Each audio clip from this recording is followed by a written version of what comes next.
Hi everyone. For my critical research action project, I wanted to focus on something relevant to speech and language in the classroom, as per my background. This project is based on an issue that I've been dealing with in my elementary school classrooms for quite some time. I wanted to look at how we support social language for augmentative and alternative communication users in the elementary school setting. So, I followed Glickman et al.'s phase model from Chapter 20 for action research. I broke my presentation into 5 phases. The first phase is the area of focus, or the problem that I have identified. The problem that I've been seeing in the classroom setting is that there's a lack of social interaction opportunities for students in the classroom that use AAC. At this point, this is something that I've been taking data on all year because this is often an area of speech and language that may be included in a student's individualized education plan. Before I go deeper into the action research project, I wanted to cover some fundamental ideas and definitions that some of you may be familiar with and some of you may not be familiar with in the area of augmentative and alternative communication and speech and language. Augmentative and alternative communication devices, known as AAC, encompass all ways to communicate other than speech production. So this includes the use of pictures, gestures, signs, high-tech AAC such as iPads. Some high-tech AAC are pictured below. Today, many students in the district that I work in use high-tech AAC by the age of 6, in which, if it is appropriate, they have been evaluated and trained to use these devices, such as iPads, to communicate. High-tech AAC has been shown to increase mean length utterance, so how long an utterance is, 1 word versus 3 words, for example. Also, the ability to spontaneously communicate. In addition, in recent years, there has been research on how peer interventions may support language for students who use high-tech AAC. More generally, peer interaction models have been shown to support or promote academic engagement and social skills for adolescent children with autism in the general education setting. Although peer support is evidence-based intervention for students with autism, there's not that much research on how these interventions support children who use AAC.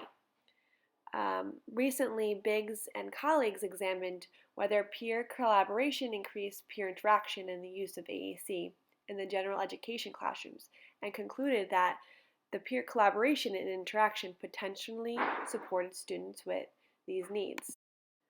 Another major topic that I briefly want to discuss is what I mean by social language, aka pragmatic language. This entails the use and understanding of language and how it's relevant for the functioning in everyday life, such as greetings, commenting, maintaining conversation. Deficits in any component of pragmatics have been linked to problematic behaviors and difficulties in emotional regulation, for example. In addition, pragmatic deficits may impact academic functioning and language learning across domains such as math and history. And children with pragmatic language difficulties may have difficulty with interpersonal relationships as well. This is a major reason on why I chose this as my area of action research. Okay, now that I have defined the problem and provided some background, I would like to move on to phase 2 of action research, which is the needs assessment. This needs assessment would be a chance to collect baseline data as a reference to where to start. I think for this project phase, it would last a minimum of 2 weeks and at most 4 weeks, depending on how much data, baseline data, was collected through this time. Before even beginning this project, I would first ask myself and the other individuals in the study to take notes on their biases. These may impact how we collect and analyze our data. I think that it would be beneficial if we acknowledge these biases from the beginning. For example, one of my biases would be simply that I'm a speech-language pathologist, and this is going to color my view differently than it will others. After this, I would use quantitative and qualitative methods to collect baseline data. In terms of quantitative data, I would like to look at how often, also the frequency of the behavior and how it's happening. I thought that a time interval would be a good way to keep track of how many social interactions are occurring within a specific time. On top of that, I would create a categorical instrument so I can see who's interacting, when they're interacting, and the type of interaction that is occurring. Lastly, I would use a classroom verbal interactive diagram. I think that this can be a great visual to understand the dynamics of the classroom and how the interactions are occurring within the classroom, between who the interactions are occurring and how often as well. I would also use a set of qualitative data such as journaling, focused questionnaire, and verbatim notes. These will give, I hope, a deeper insight to the quantitative data collected. Also, it would help to triangulate the data as well.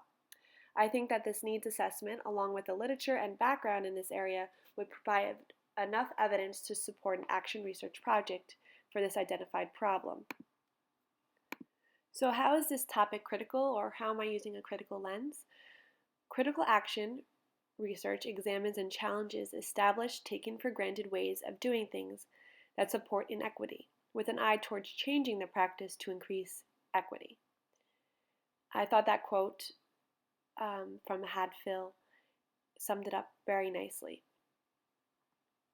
This is a critical research project because it focuses on an underserved population.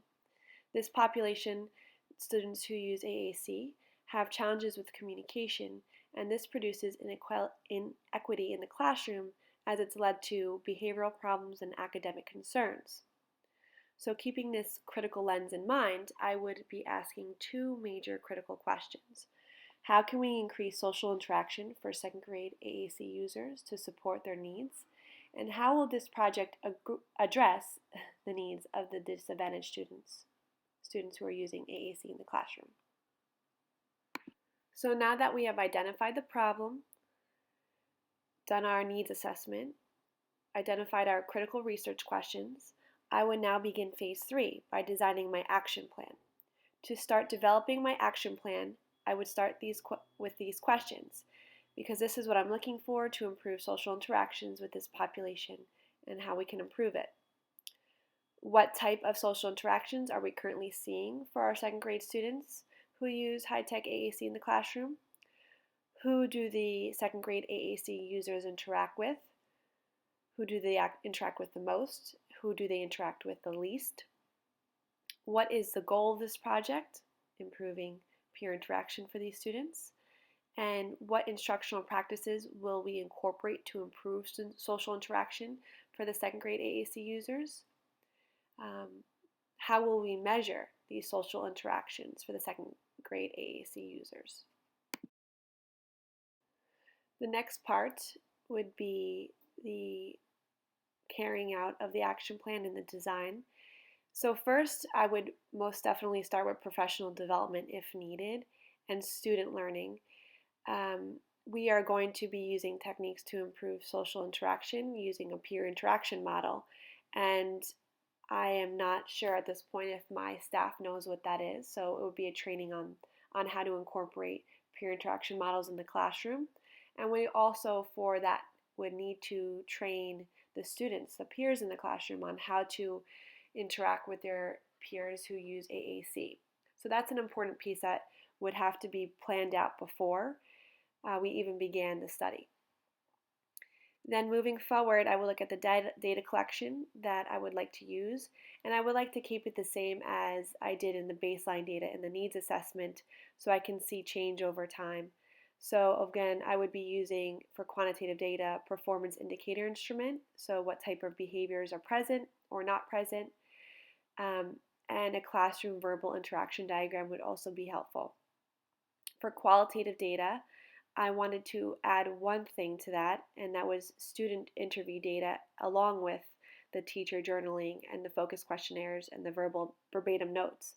I think that the student interview data from students who use AAC and the students that are their peers will be helpful and insightful during this process to learn about what they feel is working and what they feel is not, to identify some challenges or things that we can continue to work on moving forward.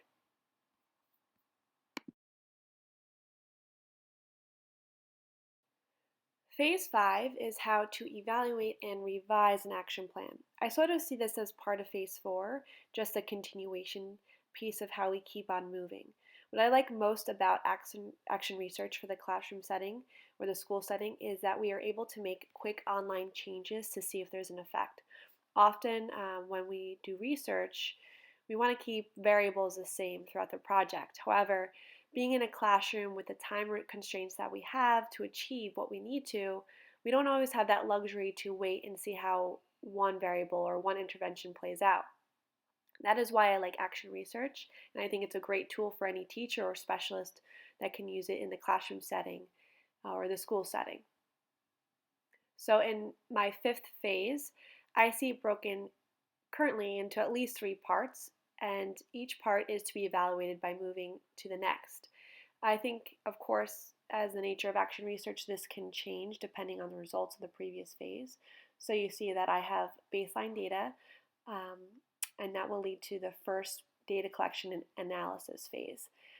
So after we collect the data, which I described as the quantitative and qualitative data, we're going to analyze it with the team, and we're going to look if there's any difference between the peer interaction from baseline. If so, describe it. If not, describe. And leading with that analysis, what changes need to be made to meet this goal to improve social interaction, and what will we be doing moving forward to achieve that goal. And then we would again analyze the data in the second phase of this and see if there's any changes. And of course, ask those same questions and see how we can move forward to achieve this goal, and so on and so on. So, of course, depending on how the research experiment goes, the action research experiment goes, this can last into a time that's it could be a short time or it could be a long time, depending on how we achieve our results. And here are just my references for this action research project. Thank you for listening to my project plan and how I would like to incorporate social language for students who use high-tech AAC in the classroom. This is a problem that has been occurring for a while now, and action research may be one way to work on this issue within my school. Of course, action research is not something that can be applied to other schools, but I think this will be useful for the current students that I work with. If you have any questions or if you have any suggestions for my action research project, feel free to post on the discussion board. Thank you for your time.